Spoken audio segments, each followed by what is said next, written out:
graba automáticamente. El Q10 sí es lo un poco más de trabajo.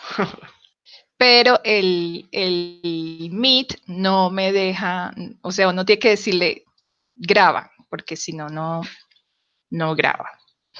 Bueno, entonces siguiendo con nuestro tema de refinación, hoy vamos a ver lo que es alquilación e isomerización, que son las dos últimas fases dentro de todo un proceso en la refinería para obtener los combustibles líquidos que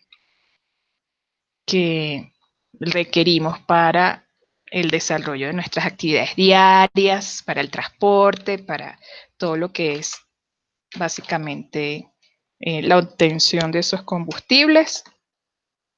Y ya nos quedan 2 semanitas. O sea, esta clase, aparte de esta clase, este encuentro, tenemos 2 encuentros más y ya se acaba esta asignatura. Así que, bueno, vamos a comenzar. Entonces habíamos visto lo que son las unidades de destilación de crudo, las unidades de destilación al vacío. La semana pasada vimos algo de craqueo térmico, de craqueo catalítico. Los hidrotratadores y separadores son procesos que están incluidos dentro de esta serie de procesos. La torre de rectificación de nafta también es otro proceso que no lo vamos a ver, pero sí está dentro de lo que sería los procesos que se realizan en la refinería.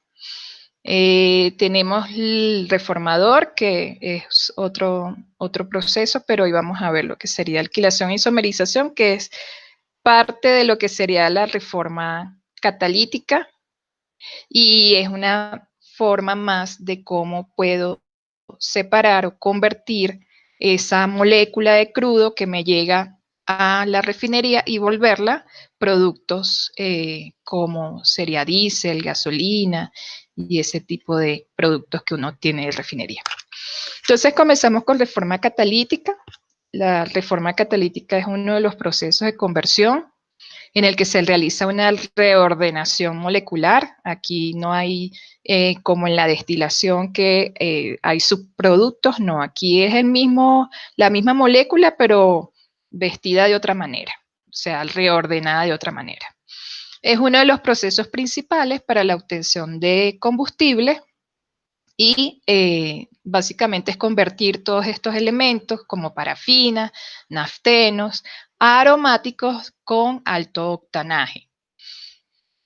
Antes de la reforma catalítica, obviamente todos estos procesos tienen que pasar por un proceso de limpieza con hidrotratamientos para poder eliminar esas impurezas como el azufre y todo lo que trae consigo el crudo, para evitar que estas reacciones, como bien dice su nombre, reforma catalítica, no afecten lo que serían los catalizadores que se van a usar justamente para hacer el reordenamiento molecular.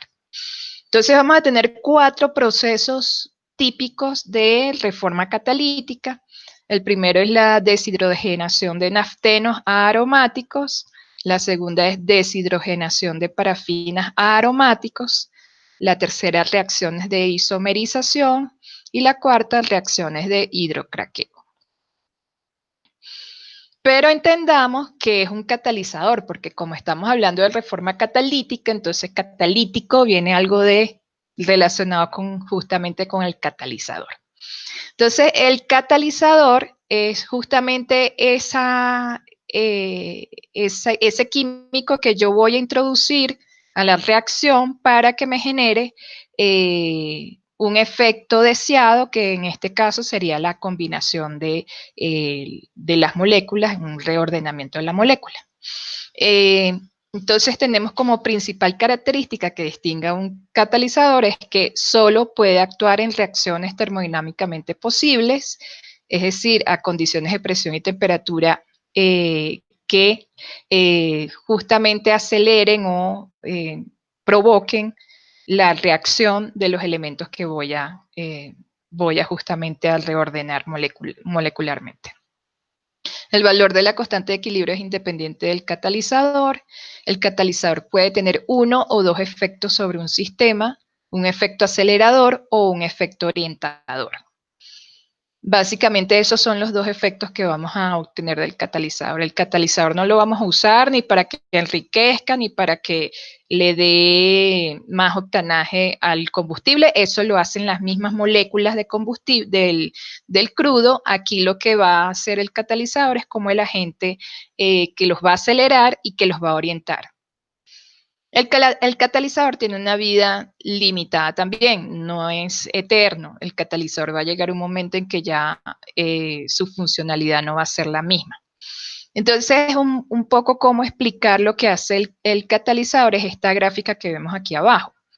Entonces, esta es la reacción A. Para llegar a B, necesita entonces superar este obstáculo. Este obstáculo puede ser las condiciones de enlace de las moléculas. Básicamente es lo que tiene que superar la molécula si estuviera sola. O sea, si no tuviera la reacción, no tuviera ningún tipo de catalizador. Entonces, ¿qué es lo que hace el catalizador? Lo que hace es activar a que esas moléculas reaccionen de una manera más rápida y de forma más ordenada mediante la energía que adiciona para la activación del producto. Entonces aquí vemos los reactores o los reactantes. Mediante el uso de este catalizador voy a tener una energía adicional que me va a ayudar a que este producto llegue con mayor rapidez.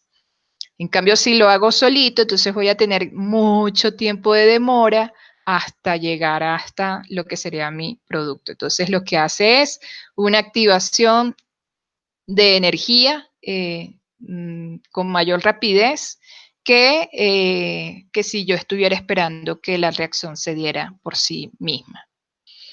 Entonces, vamos a ver aquí un video que explica un poco lo que sería el método de reforma catalítica, pero quería antes dejar aclarado lo que era justamente el sistema de activación que hace el catalizador.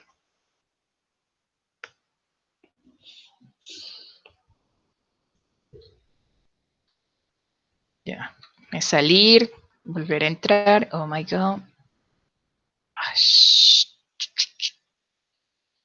PowerPoint no responde. Cosas que pasan en vivo.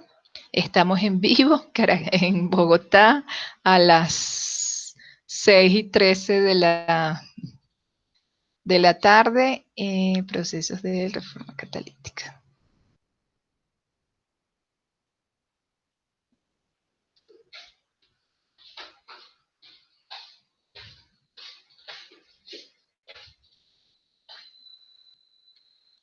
Y vamos a darle control.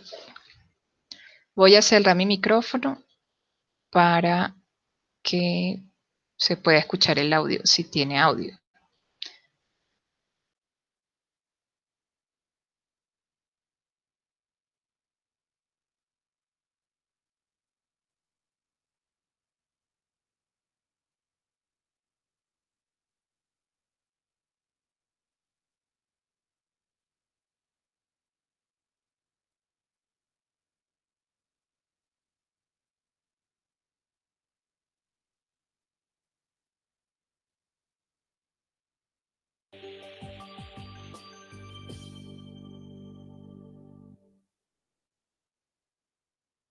In this video, we're going to discuss the last conversion unit that uses straight-run gasoline as a feedstock. This process is called catalytic reforming. As you recall from our previous section, this is a simplified process scheme for the gas and gasoline cut treating plant. The feedstock for a catalytic reformer is heavy gasoline or heavy naphtha recovered at the bottom of the gasoline splitter, as highlighted here. This feed is essentially made of C7 to C11 hydrocarbons. Refiners use catalytic reformers to address both quality and quantity concerns. As you can see here, the octane number of the feed is between 20 to 50. The product of the catalytic reformer, called reformate, has an octane number of 100. This conversion process upgrades significantly the octane number and produces an excellent quality blending component for gasoline. In the table shown here, you can also see a typical feed composition. The feed of a catalytic reformer is made of C7 to C11 hydrocarbons rich in normal paraffins and naphthenes. The feed also contains a small amount of isoparaffins and aromatics. Catalytic reforming reshapes the composition of the feed, and a typical composition of the product reformate is shown here. As you can see, reformate is rich in aromatics and isoparaffins, which have good octane numbers. And here we can see some examples of typical reactions occurring in a catalytic reforming process. Cyclohexane, a naphthene hydrocarbon, is converted into benzene, an aromatic hydrocarbon, with the release of hydrogen. Normal butane, a normal paraffin, is converted into isobutane, an isoparaffin. This reaction is quite similar to what happens in the type 1 isomerization process. Another example is the conversion of hexane, a normal paraffin, into cyclohexane, a naphthene, with the release of hydrogen. Overall, the catalytic reformer converts many hydrocarbons present in the feed into isoparaffins or aromatics, which have a good octane number, making the final product, the reformate, an ideal blending component for gasoline. Let's now see in details the process that causes all these chemical changes. What is needed is an exceptional catalyst. In most cases, refiners use platinum, and for this reason, catalytic reformers are usually called platformers, and reformate referred to as platformate. In the presence of a platinum catalyst, paraffins will wrap themselves in cycles and release hydrogen. In the refining industry, you will basically encounter two ways to put the heavy gasoline feed in contact with the platinum catalyst. These two technologies are the fixed bed catalytic reforming and the continuous bed catalytic reforming. In this course, I will only focus on the continuous process. In this continuous process, three reactors are stacked on top of each other. The platinum catalyst circulates through the three reactors by gravity. It drops from top to bottom between two concentric pipes made of a fine mesh. The heavy naphtha feed is first introduced to a furnace where it is heated. Then the feed passes through the mesh of the first reactor and gets in contact with the falling platinum catalyst. Reaction takes place, then the mixture exits the first reactor and is reintroduced back to the furnace. Once reheated, the mixture is sent to the second reactor. The same process happens again, then the mixture is reintroduced back to the furnace, then to the third reactor. After exiting the third reactor, the product, called reformate, is cooled, hydrogen is separated, and the reformate feeds a debutanizer to separate the reformate from potential light byproducts. The spent catalyst exiting the bottom of the third reactor is sent to the top of a catalyst regenerator where it is treated with oxygen to get rid of potential contaminants and coke. Finally, hot hydrogen at the bottom of the regenerator carries the regenerated catalyst back to the reaction section. So, this was a simplified overview of a continuous catalytic reforming process widely spread in the refining industry. This process, to put it simply, is used to upgrade the poor quality of the heavy naphtha feed to a good quality reformate suitable for gasoline blending. It does that by reforming hydrocarbons in the heavy naphtha feed into isoparaffins and aromatics in the final reformate product. The drawback of this process is that reformates are rich in benzene. Benzene is a hazardous chemical subject to numerous restrictions and specifications regarding its allowable incorporation in petroleum products, like gasoline, for instance. For this reason, refiners have to be very careful when operating their catalytic reformers. They have to pay attention to the benzene content in reformate and in gasoline in order to remain in line with specification and make on-spec petroleum products. To deal with this concern, refiners have developed several options. Removing the type of hydrocarbons in the reformer feed that will form benzene is the first option. The precursors to benzene include normal hexane and cyclohexane. Another option consists in removing the benzene from the reformate by means of a benzene extraction process. This option is often selected when the refinery is located next to a petrochemical plant where benzene can be used as a building block for a variety of petrochemicals, like polystyrene or nylon, for instance. You can find more about this in our course dedicated to petrochemicals. A third option consists in hydrotreating the reformate by adding hydrogen to convert the benzene into cyclohexane. The last option for a refiner that does not want to invest in a benzene extraction process is to reduce the severity of the cat reformer, and this can be done by lowering the temperature and the pressure of the process or by using a less reactive catalyst. Of course, all of these options will undermine the quality of the reformate.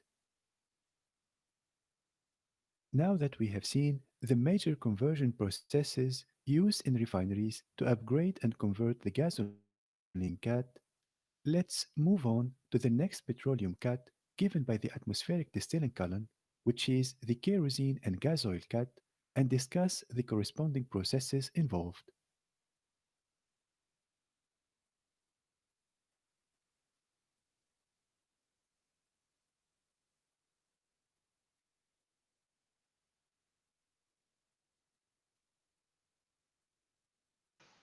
Bueno, me pareció que este video explicaba bastante bien lo que era la reforma catalítica. Y eso es lo que vemos. Ahora sí me va a abrir el... Y eso es lo que vemos, qué es lo que pasa cuando hacemos reforma catalítica. Entonces, unos elementos que son muy pesados se ciernaban allí, lo pasamos a cadenas más cortas, cadenas justamente con alto octanaje, justamente para mejorar lo que sería la calidad del combustible que vamos a vender. Entonces, uno de los procesos es la deshidrogenación de nafta, también son llamados cicloalcanos. Es más, yo creo que más se conocen como cicloalcanos que como naftenos.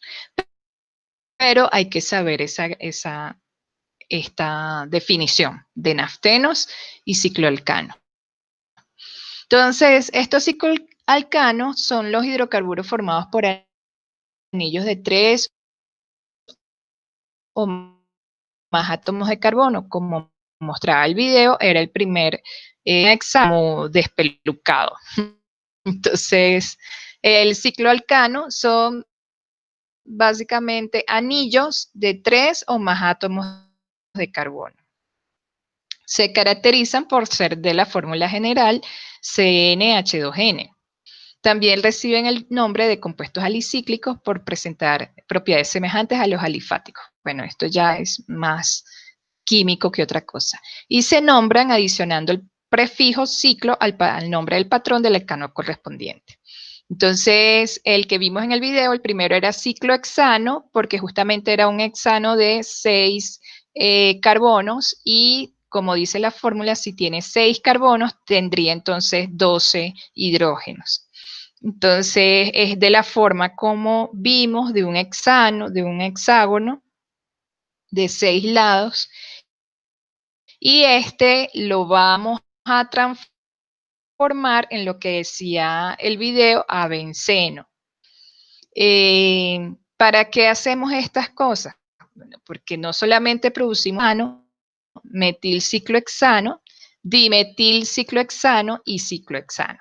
Estos nombres son muy rebuscados, pero básicamente corresponden a elementos que se usan muy a diario en los cosméticos, en los perfumes. Lo que pasa es que uno no se pone a leer los productos que contiene, por ejemplo, el champú, pero en el champú puedes encontrar hasta dimetil, etil, incluso el jabón ahorita ese antibacterial es un etil también, es un etil, yo no sé qué cosa, azul,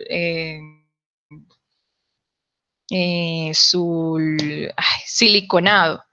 Entonces, claro, uno lo escucha así por su nombre químico y nada, o sea, lo menos que se puede imaginar es que yo del metilciclopentano puedo incluso tener hasta el desodorante que yo uso, puede ser un metilciclo algo. Entonces, son estos beneficios lo que trae la conversión de estas moléculas a elementos con mayor octanaje. Como decía en el video, todos los aromáticos dicen que son cancerígenos, por eso es que se recomienda que su uso y su disposición sea con sumo cuidado, ya que si hay alta incidencia de ocurrencias de cáncer para las personas que manipulan los aromáticos.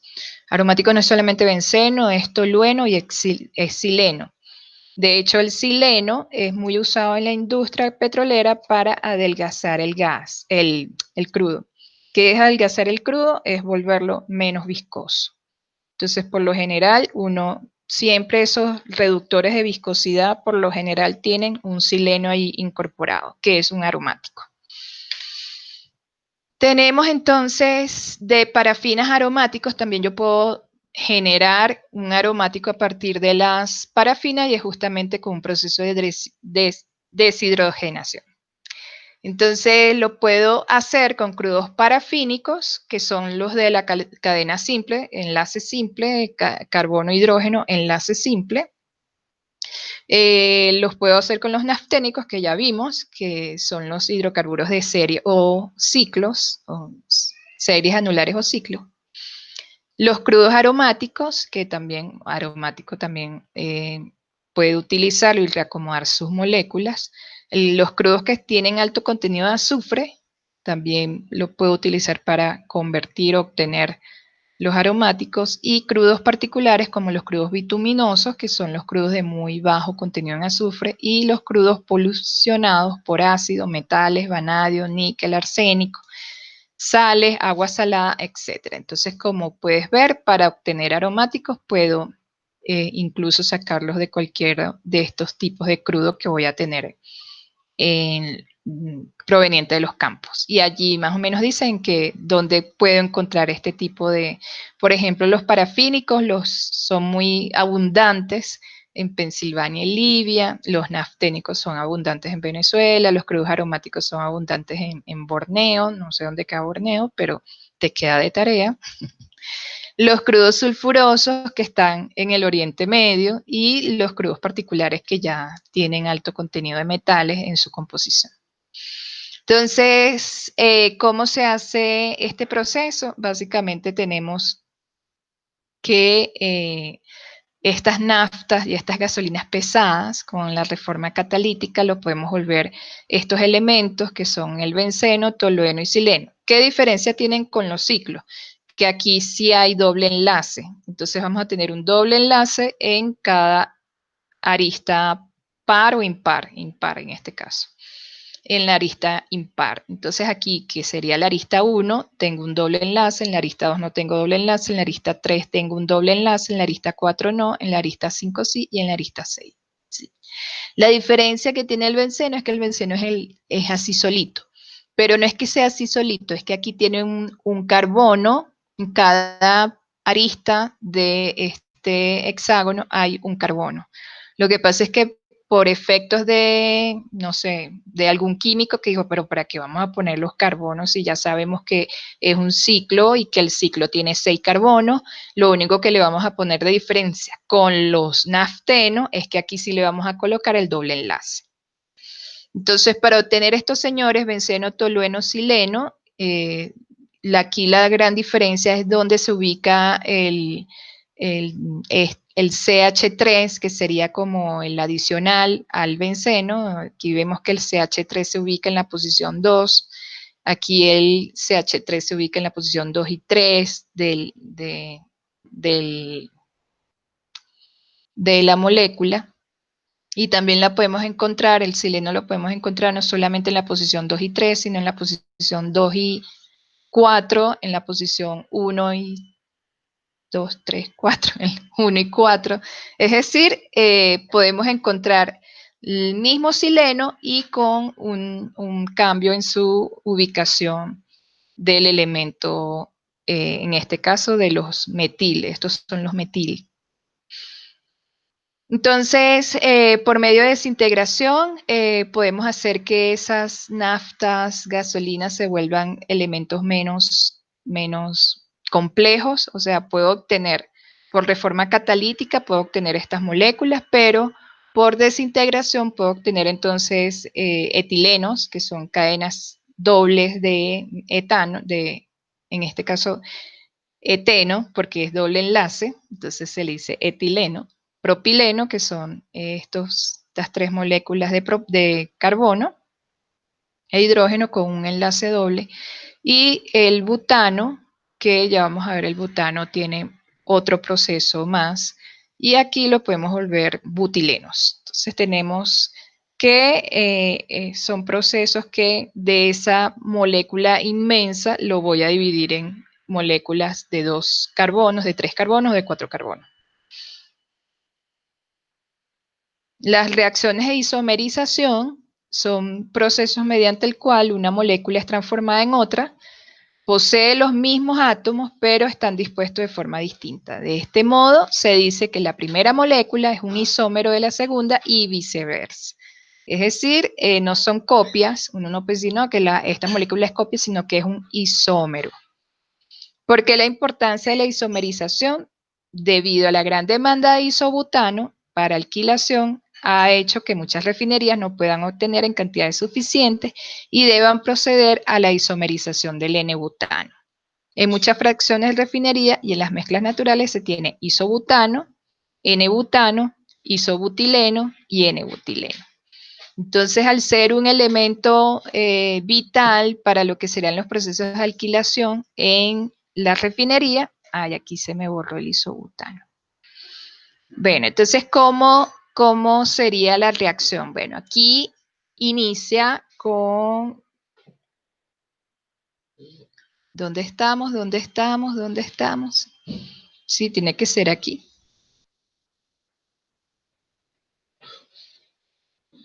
Sí, tiene que ser aquí, porque básicamente...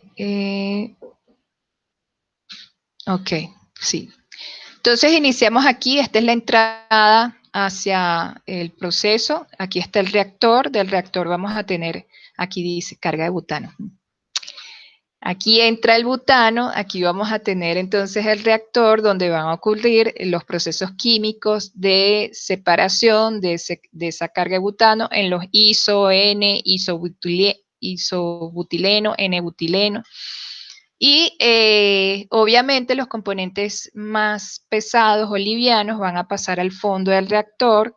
Entonces ese fondo del reactor lo va a llevar a otro proceso, mediante calentamiento va a llevar a un reactor, luego el reactor va a ir a un separador y aquí voy a obtener fracciones líquidas y gases de este proceso. Las partes líquidas o la porción líquida va a ir nuevamente a un proceso de intercambio de calor y luego a separación.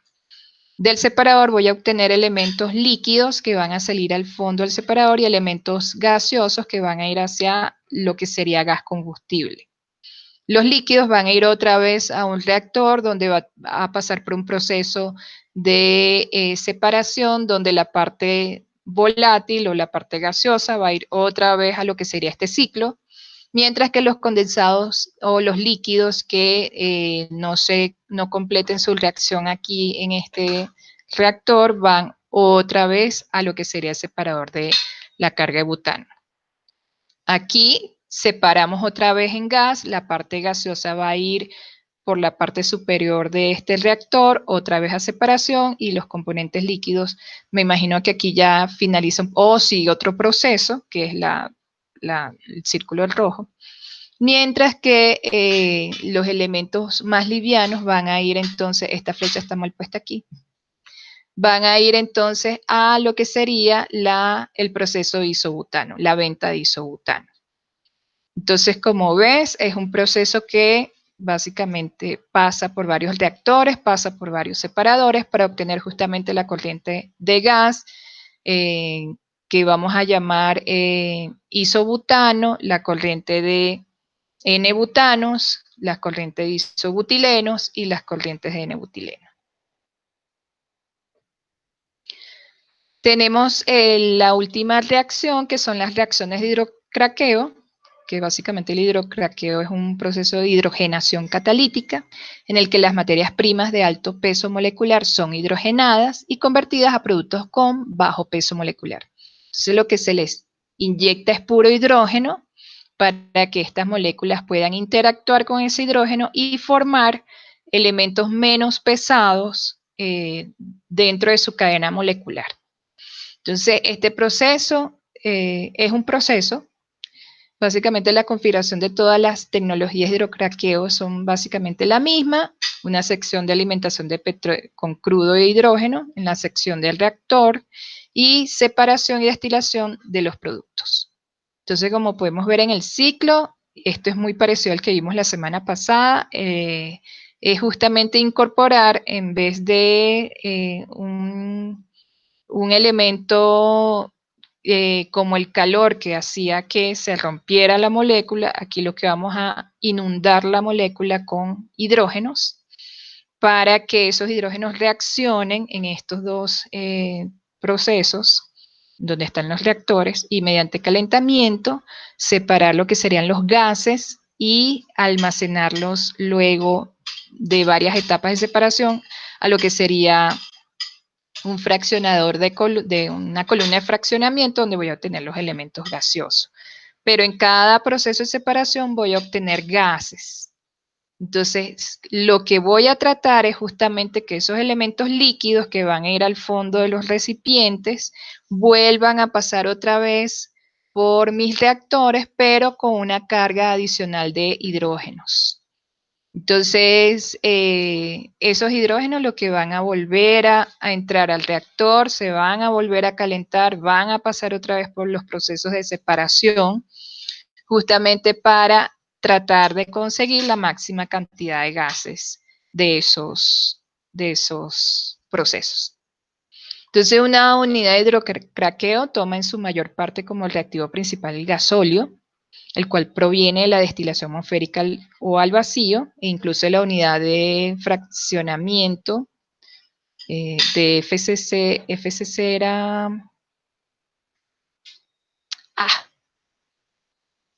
aquí. Ya te digo que es FCC, lo vimos la semana pasada. Es craqueo, sí es craqueo, no es craqueo térmico, es el otro craqueo, catalítico, craqueo catalítico, el cual se craqueará o romperá en presencia de hidrógeno y un catalizador para formar jet fuel, diésel, queroseno, entre otros. El tratamiento de residuos o hidroconversión se puede realizar mediante el uso de diferentes tecnologías comerciales. De hecho, hay varias tecnologías. O sea, yo no puedo decir que voy a hacer un proceso de hidrocraqueo sin utilizar estas tecnologías. Por ejemplo, hay una que se llama UOP, que no las puse aquí porque no es objetivo de la asignatura el que tú conozcas cuáles son los procesos de hidrocraqueo para la industria, sino básicamente que conozcas que dentro de los procesos de reforma catalítica está este proceso. La observación, los procesos de hidrocraqueo se han desarrollado intensamente durante los últimos años, principalmente porque es la única tecnología que craquea, que rompe. Craquear es romper y producir una mínima cantidad de subproductos, ya que permite la eliminación de contaminantes tales como azufre, nitrógeno y metales. como habíamos comentado. Entonces, en resumen, lo que tendríamos son los 4 procesos. Aquí lo podemos visualizar, la deshidrogenación de los naftenos, que es justamente el ciclo, el romper lo que sería el ordenamiento de esta molécula y volverla una molécula del tipo benceno-tolueno-sileno, del tipo cíclica, con doble enlace, con un radical allí que puede ser CH3 o sí, los metiles que eran los que componían el sileno, más 3 moléculas de hidrógeno. Entonces, vamos a tener un subproducto a partir de la generación de formar esta molécula. La hidrogenación, pero en este caso de las parafinas para volverlas, en este caso parafinas para volverlas ciclo naftenos o para volverlas tipo BTX, benceno tolueno sileno. Justamente también es una reacción donde vamos a tener un enlace simple y lo vamos a volver cíclico. Aquí tenemos un ciclopentano con un radical aquí asociado más una molécula de hidrógeno. Aquí vamos a formar el ciclo de los BTX, que son benceno, tolueno y sileno, con su radical. En este caso es hidrociclohexano, porque no hay enlaces dobles, sino si tuviera este círculo, dijera que es BTX, pero como tiene el círculo, sino que los enlaces son simples, entonces es un ciclohexano, más una molécula de hidrógeno. Tenemos entonces también los que convierten las N-parafinas en isoparafinas. Entonces, tenemos, por ejemplo, la forma más simple de butano, que es el N-butano, y cómo se convierte en isobutano. Es justamente cambiar la posición del radical metil y meterlo dentro de lo que sería la estructura de la molécula. Entonces, es justamente la misma molécula, pero el cambio lo hace es de volverla lineal a volverla justamente un isómero, es decir, una forma, una estructura donde uno de sus elementos va a ser como especie de elemento adicional dentro de la molécula. O sea, la molécula no va a ser lineal, sino que va a tener ahora un elemento que no va a estar en forma secuencial lineal, sino que va a estar dentro de una posición dentro de la misma molécula. Entonces a eso le decimos iso, los iso. Y aquí vemos varios ejemplos. Por ejemplo, el metil ciclopentano es metil porque tiene un CH3 aquí y el elemento es el ciclopentano. Entonces, el metilciclopentano se le dice metil porque tiene este radical aquí, junto con este carbono, junto con este hidrógeno. Ven que en los demás tiene 2 hidrógenos y aquí hay solo un hidrógeno porque el otro enlace lo comparte con el metil. Entonces, esta molécula se llama metilciclopentano. Tiene 91% del ron, que era una de las formas en que medíamos el octanaje, ¿te acuerdas? Una propiedad de los combustibles. Esto puede pasar a ser un ciclohexano con 83 del ron, que es el número de octanos, y simplemente porque el metil lo incorporo dentro del ciclo ya no va a ser un pentano, sino que ahora va a ser un hexano, un ciclohexano. Y otra vez, este CH3 que estaba aquí aportando, ahora va a aportar solamente a esta molécula y estos dos CH2 se van a incorporar dentro del ciclo.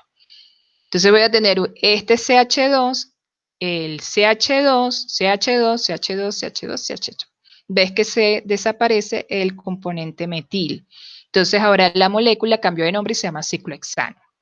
Y ese ciclohexano también lo puedo volver un benceno en este caso con un ron mayor a 100, un número de octanos mucho mayor, justamente haciendo que los carbonos tengan doble enlace en los elementos impares y me van a sobrar 3 moléculas de hidrógeno. Entonces, pasé de un metilciclopentano a un benceno, justamente añadiendo y obteniendo mayor valor del octanaje. Y aquí tenemos lo que sería el hidrocraqueo, que es justamente romper la molécula. Aquí vemos una molécula inmensa, incluso que tiene una cadena parafínica, C6H13, y una cadena aquí de 2-etil, de un etil, perdón. Entonces tenemos, ni siquiera sé el nombre de esa molécula, es muy grande y tiene enlaces dobles, o sea que es una molécula muy grande. Entonces, ¿cómo hacemos? Bueno, vamos a incorporar dos moléculas de hidrógeno y nos cambia la configuración de la molécula. Básicamente aquí se van a adicionar los hidrógenos. Luego voy a tener otro proceso de incorporación de hidrógenos. Aquí voy a ponerle 4 hidrógenos y ahora partí la molécula en dos. Esta que eran 3 enlaces, 3 moléculas, 3 ciclos unidos, ahora van a ser 2 ciclos separados, ¿sí? Por adición de hidrógeno. Le metí 2 primero, hizo esta combinación y luego le metí 4 hidrógenos y los hidrógenos se enlazaron y formaron dos tipos de molécula totalmente distintas a la inicial. Donde uno va a estar el etilciclohexano, que es esta molécula porque tiene el radical etil, y aquí esta molécula es mucho más grande porque todavía tiene el C6 y aquí H3. Le sigo incorporando esta molécula, hidrógeno, y la convierto por hidrocraqueo e isomerización, la convierto en isohexano, y el etil ciclohexano, que ahora va a ser el etilbenceno. ¿Sí? Entonces, de una molécula muy grande, pasé a 2 moléculas pequeñas, una con enlaces lineales y un benceno. Entonces, estos son los procesos que teníamos para hoy, donde lo ubico dentro de lo que sería el proceso de generación de crudo, lo ubico luego de la destilación, cuando teníamos justamente las naftas, está el proceso de reformación para obtener lo que sería el mezclado de gasolinas, la isomerización, que es justamente luego que el gas pasa por el separador y la parte condensable o líquida va hacia el fondo, yo puedo obtener entonces butano de la torre de la separación, voy a obtener nafta y luego de ese butano yo por proceso de isomeración lo puedo volver un isopo, un isómero, que ese isómero va justamente a lo que sería mezclado de gasolina y va a todos los procesos que nos mencionaban, que mencionaba yo anteriormente.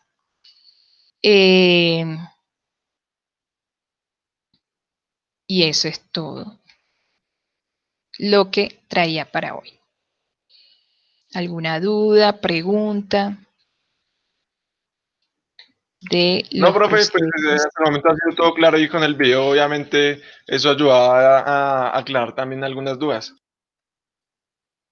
Sí, porque explicar esto así sin que se viera así, sin explicar por qué pasa en este proceso, por qué es lo que pasa en los reactores, es difícil de entender.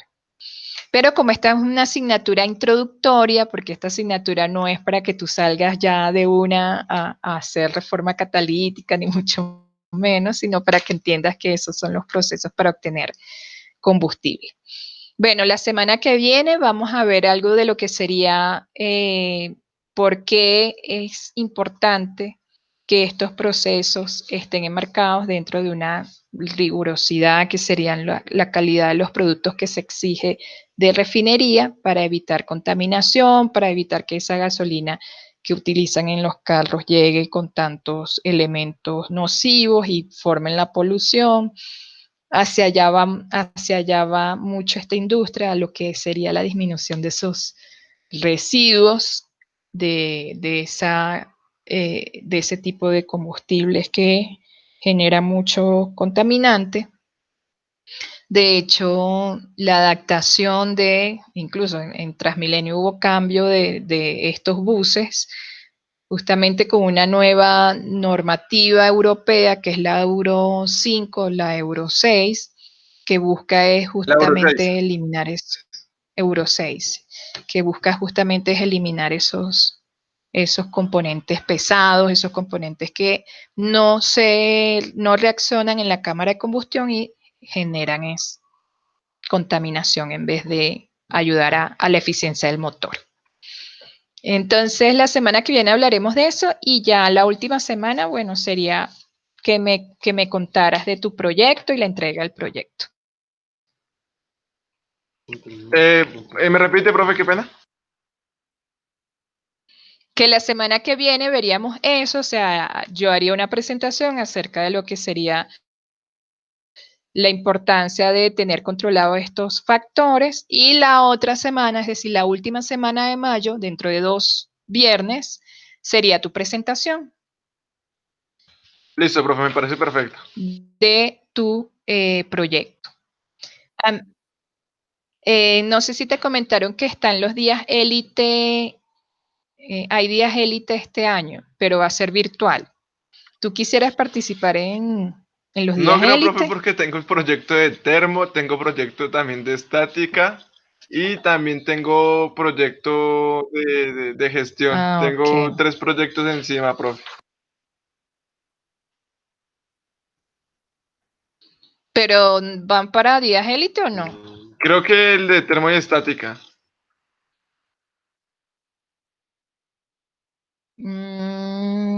Ya veo. Bueno, no. Sí, era por si.